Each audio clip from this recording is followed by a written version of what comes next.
मास है त्योहारों से भरा हुआ, उल्लास और उमंग से भरा हुआ सुंदर मास। इस मास में भगवान श्री कृष्ण के विभिन्न उत्सव जैसे श्री कृष्ण जन्माष्टमी, बलराम जयंती और झूलन यात्रा भी आते हैं। इस मास के शुक्ल पक्ष में आने वाली एकादशी तिथि को पवित्र रोपण एकादशी अथवा पुत्रदा एकादशी के नाम से भी जाना जाता है। इस व्रत का अद्भुत महात्म्य जानने के उद्देश्य से एक बार राजा युधिष्ठिर ने भगवान श्री कृष्ण से प्रश्न पूछा कि हे मधुसूदन, श्रावण मास के शुक्ल पक्ष में आने वाली एकादशी तिथि को क्या कहते हैं और इसका क्या महात्म्य है। उनका उत्तर बताते हुए भगवान श्री कृष्ण कहते हैं कि हे राजन, श्रावण मास के शुक्ल पक्ष में आने वाली एकादशी तिथि को पवित्रोपण एकादशी के नाम से जाना जाता है, जो हमारे पिछले जन्म में किए हुए पाप कर्मों को नाश कर देती है तथा व्यक्ति को भक्ति की ओर अग्रसर कर। इस व्रत का महात्म्य बताते हुए आगे भगवान श्री कृष्ण ने कहा कि बहुत समय पहले की बात है, द्वापर युग के अंत में माहिष्मतिपुर के राजा थे राजा महिजित। उनके कोई भी संतान नहीं थी। पुत्र नहीं होने के दुख में राजा का राज्य भी उसको बिल्कुल भी नहीं सुहाता था। इसी बात से दुखी होकर उन्होंने एक बार अपने सभी राज्य मंत्रियों, ब्राह्मणों और पुरोहितों को बुलाया और उनसे विचार विमर्श किया। उन्होंने कहा कि मैंने हमेशा अपने प्रजा का संतान की भांति पालन किया है, दुष्टों को भी दंड दिया है, भले ही वे मेरे भाई और बंधु क्यों न हो। कभी भी अन्यायपूर्वक अपना धनोपार्जन करके राज्यकोष नहीं भरा है। तो ऐसा कौन सा पाप है जिसके कारण से मैं पुत्र विहीन हूँ? आप इसका कोई उपाय करें।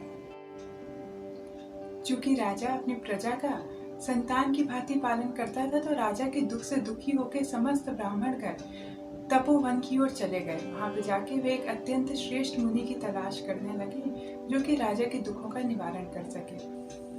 तपोवन में जाकर उन्होंने महान तपस्वी श्री लोमश जी के दर्शन किए, जिन्होंने अपने तप के बल पर भूत, भविष्य और वर्तमान काल के समस्त क्रियाओं को जानने की शक्ति प्राप्त कर ली थी।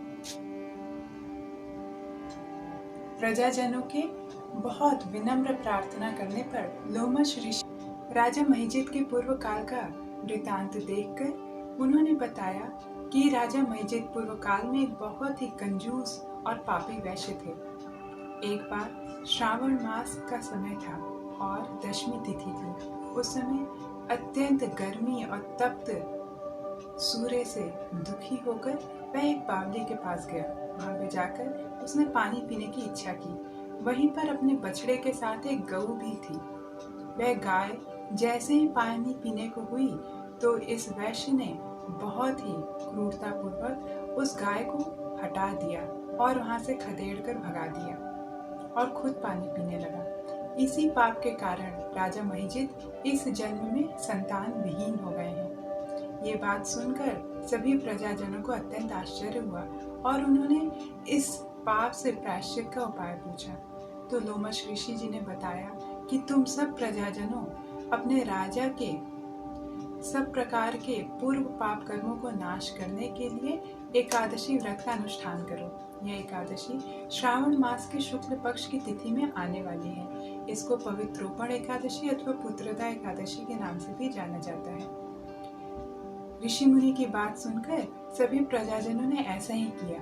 उन्होंने विधि पूर्वक इस एकादशी व्रत का अनुष्ठान किया और उसका संपूर्ण फल राजा को प्रदान किया, जिसके फलस्वरूप रानी 10वें मास में गर्भवती हुई और उन्होंने एक अत्यंत बलवान पुत्र को जन्म दिया।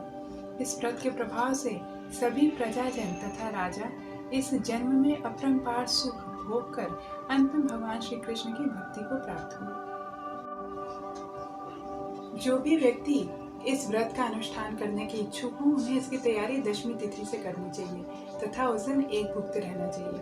एकादशी व्रत वाले दिन ब्रह्म मुहूर्त में उठकर भगवान श्री कृष्ण की मंगल आरती करनी चाहिए तथा भगवान श्री कृष्ण के पवित्र नामों से युक्त हरे कृष्ण महामंत्र हरे कृष्ण कृष्ण कृष्ण हरे हरे, हरे राम राम राम हरे हरे, इस महामंत्र का ज्यादा से ज्यादा संख्या में माला जप करना चाहिए। आप 16, 32, 64 कितने भी मात्रा में माला जप कर सकते हैं। दिन भर भगवान श्री कृष्ण के सदशास्त्रों का अध्ययन करके अपनी चेतना को कृष्ण भावना भावित बनाने का प्रयास करना चाहिए।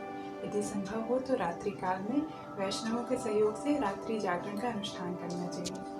अगले दिन द्वादशी तिथि में ब्रह्म मुहूर्त में भगवान श्री कृष्ण की मंगल आरती करने के संपन्न करने के पश्चात वैष्णवों और गौ की सेवा करनी चाहिए तथा अपने व्रत का पारण करना चाहिए। उत्तर भारत में इस एकादशी के पारण काल का समय 31 जुलाई 2020 है तथा पारण काल का समय सुबह 5:42 से लेकर 10:12 तक है।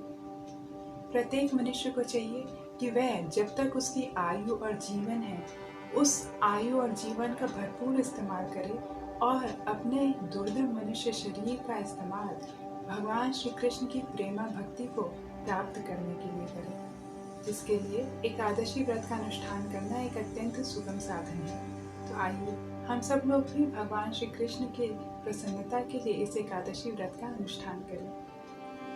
हरे कृष्ण। कृष्ण हरे कृष्ण कृष्ण कृष्ण हरे हरे, हरे राम